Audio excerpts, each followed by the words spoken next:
现在有很多年轻人啊，20多岁受点挫折就灰心丧气了，到了30多岁还没结婚呢，就开始着急了，40多岁再遭遇点挫折失败就彻底躺平了。那我今天给大家讲一个人，他38岁才结婚，48岁才起兵，50岁灭秦，54岁一统天下。他一生经历无数次的失败，可他屡败屡战，从不放弃。他用自己一生的经历告诉了世人什么叫百折不挠，什么叫大器晚成。他就是长眠在我身后长陵这座封土堆的汉高祖刘邦。我现在脚下的位置啊，就是汉高祖的长陵，它位于陕西咸阳市的尧店街道三义村北，是汉高祖刘邦和吕后的合葬墓。这里面首先要跟大家说一下，有的文献说长陵不应该发音长，应该念长陵。为什么呢？它的理由是长是尊长的意思。那汉高祖刘邦大家都知道是大汉朝的开国皇帝啊，他的陵墓是第一座啊，所以应该称之为长陵。乍一听啊，有些道理啊。其实啊，我们之所以叫长陵，因为这个地方在古时候呢叫做长平坂。那二来呢，这个陵寝的地址距离西汉的长安城不远，在长安城高高的宫殿上呢，就可以看到这里厚厚的我们后面这个封土。那另外呢，就是期望大汉朝能够长长久久的意思，所以啊，我们准确的读法应该叫长陵。那么汉代的帝后合葬一般是叫做同陵而不同陵，后陵的坟丘呢，一般都要比帝陵小，只有吕后坟丘的大小呢，几乎和刘邦的坟丘是一样大的。刘邦的长陵不是汉代帝王陵墓中最大的，但他的陪葬墓却是西汉帝王陵墓中最多的，并且在周围构成了一个庞大的陵墓群。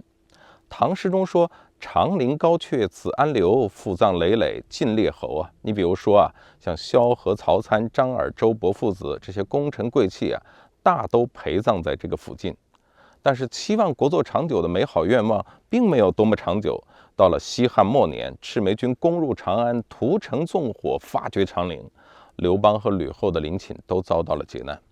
那今天呢，我就站在汉高祖刘邦的陵寝前面，来为大家讲述这位出身草根、布衣天子的传奇一生。说起这位西汉帝国的开国皇帝，那似乎在很多人的印象中，刘邦就是一个市井无赖。他出身低微啊，一身的流氓习气，而且还游手好闲、狡诈无赖。电视剧里呢，也把刘邦描写成一个到处蹭吃蹭喝，除了给寡妇挑水，就是去隔壁老王家借钱，关键还不还的这么一个赖皮角色。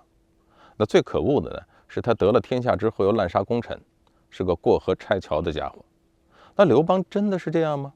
我们又该如何看待他身上所表现出来的这些特征呢？刘邦啊，他出生在一个普通的农家，并没有显赫的家世，那绝对的草根一枚。可以说他天生就没有项羽身上的贵族气。人家项羽是力能举鼎，长相英武，还出身贵族，妥妥的男神一枚啊。刘邦估计举鼎不行，偷个鸡还成，顶多在村里头也就算个村霸。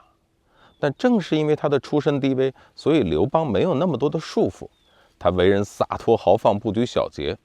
他不像楚霸王项羽，到哪儿都摆出一副架子啊！你看那个电视剧里头，项羽和他叔叔项梁啊，在逃亡的那个路上，吃个饼都要正襟危坐。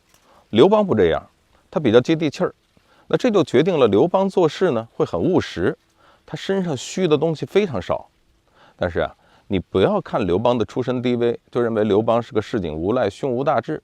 那么恰恰相反，刘邦早年就是胸有大志这么一人。他希望成就一番事业啊。他早年的时候仰慕魏国公子信陵君，他就很想投入到信陵君的门下去学习。所以他就后来来到了这个大梁。到了大梁之后，他才知道信陵君已经死了，而信陵君的门客张耳呢，当时也在招纳门客。所以刘邦又投入到张耳的门下，而且和张耳还结成了知己。那么到了后来魏国灭亡，张耳又成了秦帝国的通缉犯，门客都散了，刘邦这才回到老家沛县。所以这算是刘邦最早的求学经历了。后来呢，刘邦做了沛县的泗水亭长。那么亭长是个什么官呢？类似于今天我们派出所的所长。他当时和沛县的官吏混得很熟啊，在当地也小有名气。有一次送服役的人去咸阳的路上，碰到秦始皇大队人马出巡，他远远看去，说秦始皇坐在装饰精美华丽的那个车上啊，是威风八面啊，羡慕的他脱口而出说：“大丈夫当如是也。”由此可见呢，刘邦绝对不是个胸无大志的人。啊，你们村有这样的无赖吗？早年到处游学，还有豪言壮语，估计你们村的无赖啊，最多就想着多赖几个钱，哎，多偷几条狗。但是啊，刘邦也不是从一开始就想着要造反的，他早年啊也想当个良民，慢慢的呢混上光鲜的生活。然而老天一直没给他机会啊，混到快40郎当岁的时候，刘邦依然是一无所成，关键呢还是个单身狗。那这个时候的刘邦，你根本看不出他有任何能做大事的苗头。到了公元前210年的时候，千古一帝秦始皇病死于沙丘，啊，胡亥继位了，就是秦二世。当时呢，宦官赵高就把持朝政，天下大乱。到了公元前209年，陈胜、吴广在大泽乡起义，一时间天下是云集响应啊。而刘邦这个时候呢，还只是江苏沛县一个小小的泗水亭长，重要的是他已经47岁了。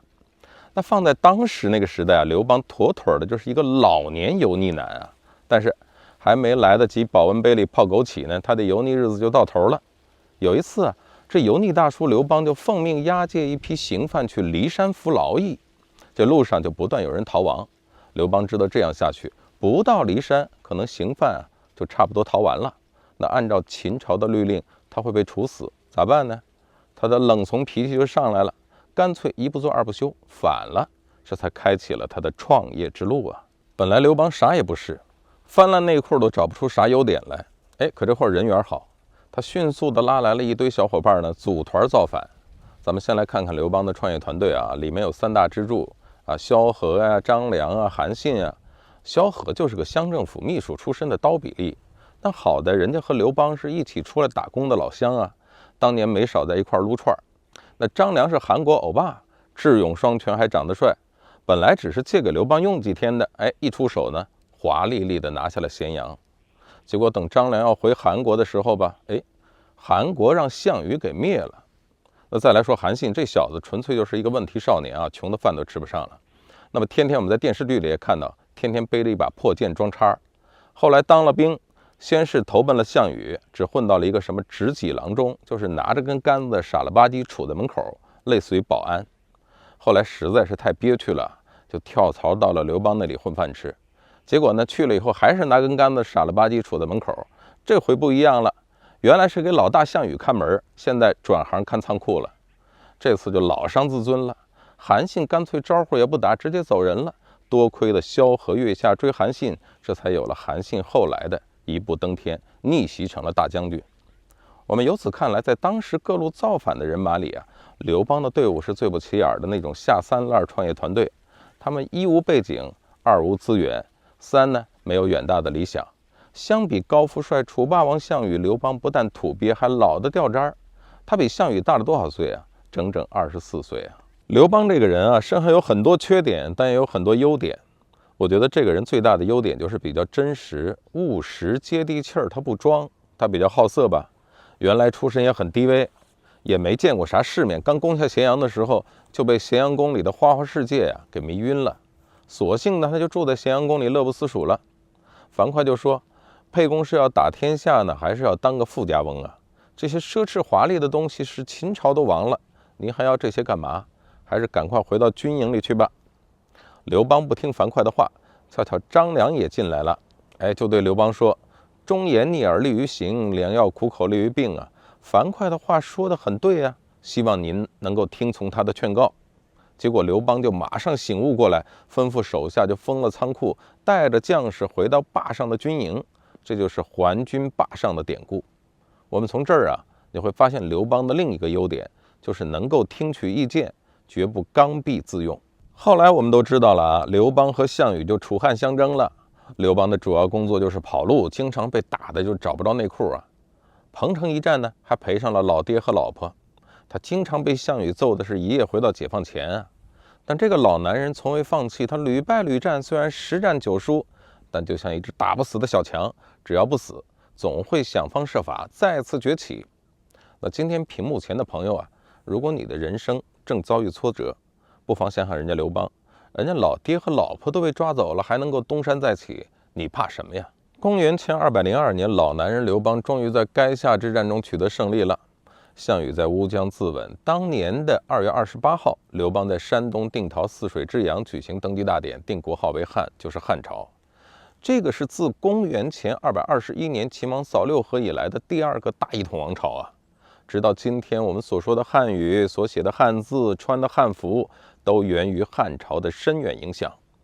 然而，此时已然站在人生之巅的刘邦，并没有闲下来享受皇帝之福。